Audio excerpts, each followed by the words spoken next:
नमस्कार साथियों, एक बार आपका पुनः स्वागत है मेरे YouTube चैनल पर। हम बात कर रहे थे ज्योग्राफी रिवीजन की, इसमें 3 चैप्टर पढ़ लिए थे। आज है जनसंख्या संरचना।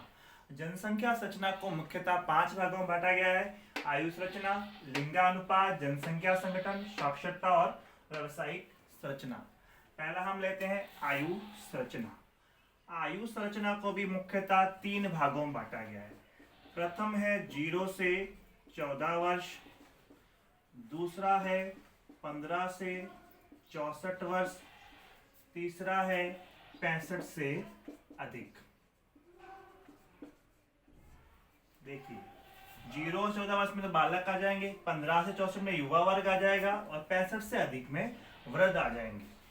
एक परसेंटेज दिया गया है सभी देशों का, जिसमें विकासशील और विकसित देशों की तुलना की गई है। विकासशील और विकसित देशों की तुलना की गई है। इसमें 0 से 14, 15 से 64 और 65 से अधिक, जिसमें 0 से 14 में विकासशील का 40.8% है, जबकि विकसित का 26.7% है। उसी प्रकार 15 से 64 का 55.4% विकासशील देशों का और 63.7% विकसित देशों का है। 65 से अधिक में वृद्धों का विकासशील में 3.8 और अपने विकसित के अंदर 9.6% है। देखिए, 0 से 14, 15 से 64, 65 से अधिक। विकासशील और विकसित में 0 से 14 वाले 40.8 विकासशील, 26.7 विकसित। 15 से 64 में 55.4 विकासशील, विकसित में 63.7। 65 में 3.8 विकासशील में और 9.6% है विकसित देशों के अंदर। अब बात करते हैं सर्वाधिक वृद्ध और सर्वाधिक युवा की।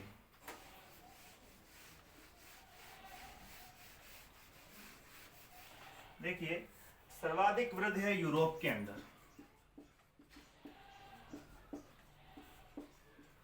सर्वाधिक वृद्ध यूरोप में 14.6%। सबसे कम है अफ्रीका में।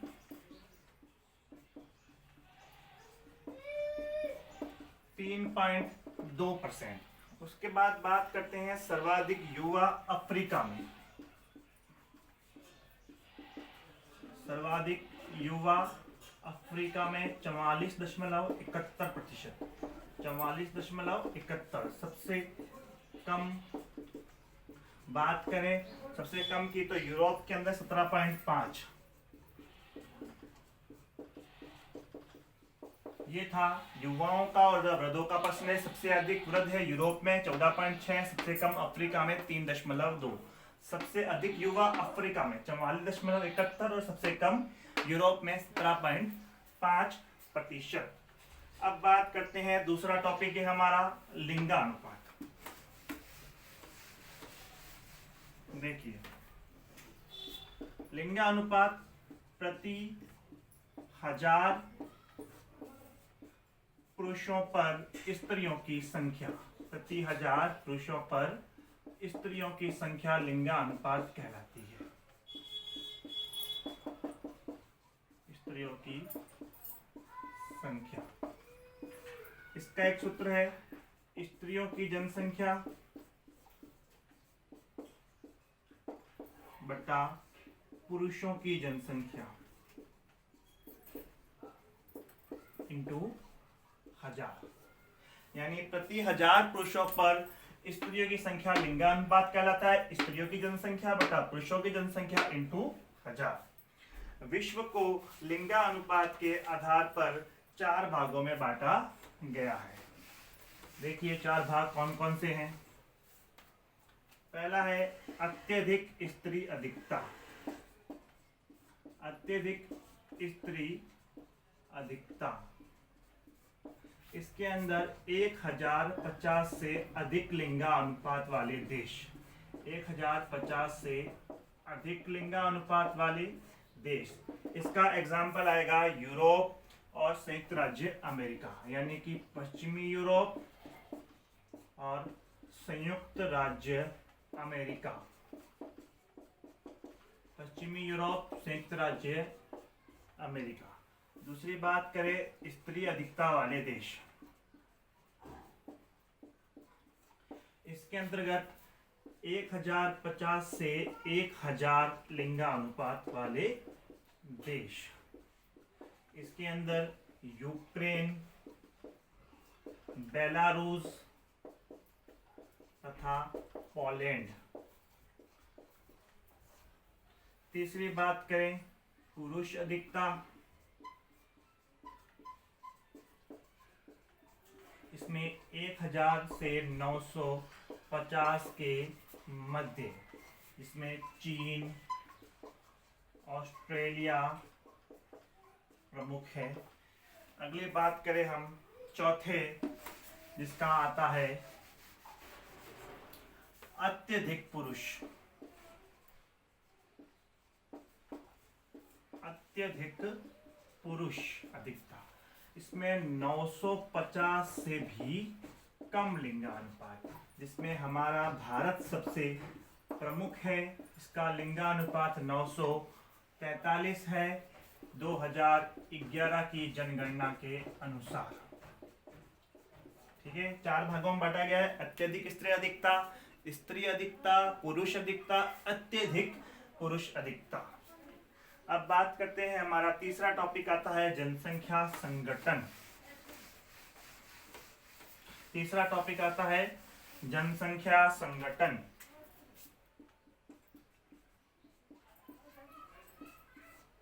जनसंख्या संगठन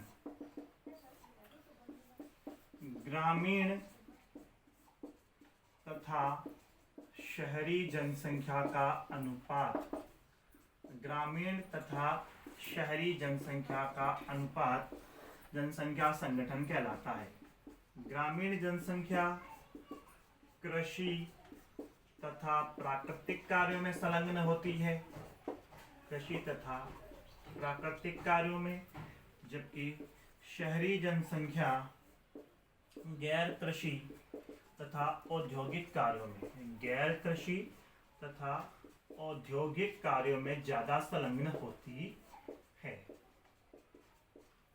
एक आंकड़ा है, विश्व की 50% से भी अधिक जनसंख्या नगरों में निवास करती है। विश्व की 50% जनसंख्या नगरों में निवास करती है। इसमें देखिए प्रमुख नाम आता है अफ्रीका और एशिया का। यहाँ की नगरीय जनसंख्या है 38%, जबकि उत्तरी अमेरिका और पश्चिमी यूरोप की नगरीय जनसंख्या 75 से 78% तक होती है। देखिए जनसंख्या संगठन ग्रामीण तथा शहरी जनसंख्या का अनुपात, ग्रामीण कृषि तथा प्राकृतिक कार्यों में संलग्न, शहरी गैर कृषि तथा औद्योगिक कार्यों में। विश्व की 50% से भी अधिक जनसंख्या नगरों में निवास करती है। अफ्रीका तथा एशिया महाद्वीप की 38% जनसंख्या नगरों में है, जबकि उत्तरी अमेरिका व पश्चिमी यूरोप की 75 से 78% जनसंख्या नगरों में निवास करती है। नगरीय जनसंख्या को 3 भागों में बांटा गया है। देखिए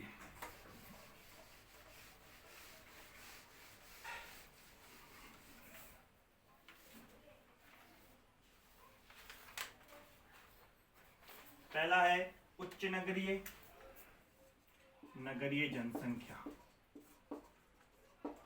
पहला है उच्च नगरीय, इसमें 60% से अधिक नगरीय जनसंख्या रहती है।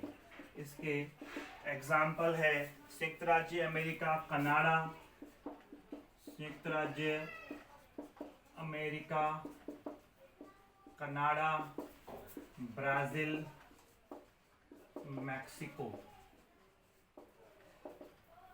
दूसरा है 40 से 60% मध्यम नगरीय। मध्यम नगरीय 40 से 60%। इसके अंतर्गत चीन, इंडोनेशिया और दक्षिण अफ्रीका। चीन, इंडोनेशिया और दक्षिणी अफ्रीका। अंतिम आता है न्यून जिसमें सबसे कम जनसंख्या नगरों में निवास करती है, 40% से भी कम। इसमें प्रमुख भारत, पाकिस्तान, बांग्लादेश एवं नेपाल। तो नगरीय जनसंख्या को 3 भागों में बांटा गया है, उच्च नगरीय, मध्यम नगरीय, न्यून नगरीय। उच्च नगरीय 60 से अधिक, संयुक्त राज्य अमेरिका, कनाडा, ब्राजील, मैक्सिको। मध्यम नगरीय 40 से 60%, चीन, इंडोनेशिया, दक्षिण अफ्रीका। न्यून नगरीय 40% से भी कम, भारत, पाकिस्तान, बांग्लादेश, नेपाल। अगला हमारा टॉपिक आता है साक्षरता।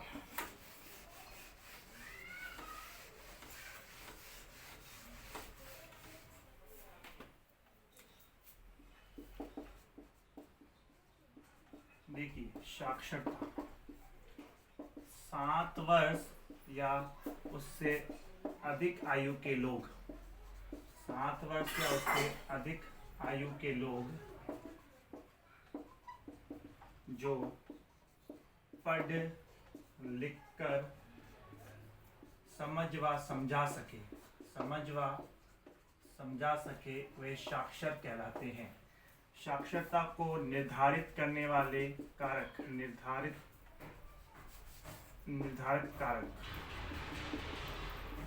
निर्धारक कारक में सामाजिक,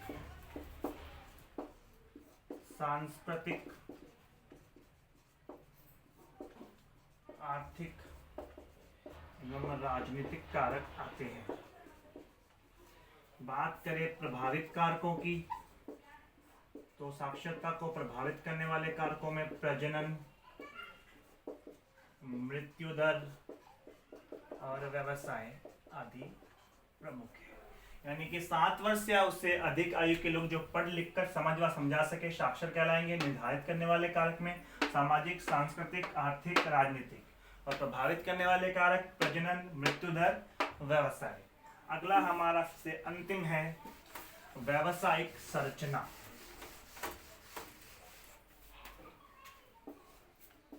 देखिए, व्यावसायिक संरचना कुल जनसंख्या में से कार्यरत जनसंख्या, कुल जनसंख्या में से कार्यरत जनसंख्या, कुल जनसंख्या में से कार्यरत जनसंख्या। व्यावसायिक संरचना का जैसे कि जनसंख्या कृषि कार्य, वानिकी, उद्योग, परिवहन, खनन, बिजली आदि क्षेत्रों में कार्य करती है। अपनी जीविका उत्पादन के लिए वह व्यावसायिक संरचना कहलाती है। तो ये थे व्यावसायिक संरचना और जनसंख्या संरचना के कुछ रूप: आयु संरचना, लिंगानुपात, जनसंख्या संगठन, साक्षरता और व्यावसायिक संरचना। आशा करता हूँ ये आपको वीडियो पसंद आया होगा। अगर ये वीडियो पसंद आया तो इसको लाइक कीजिए, चैनल को सब्सक्राइब कीजिए, पास लगे बेल आइकन के बटन को भी जरूर दबाइएगा। तब तक के लिए एक अपील, घर में रहिए, सुरक्षित रहिए। धन्यवाद।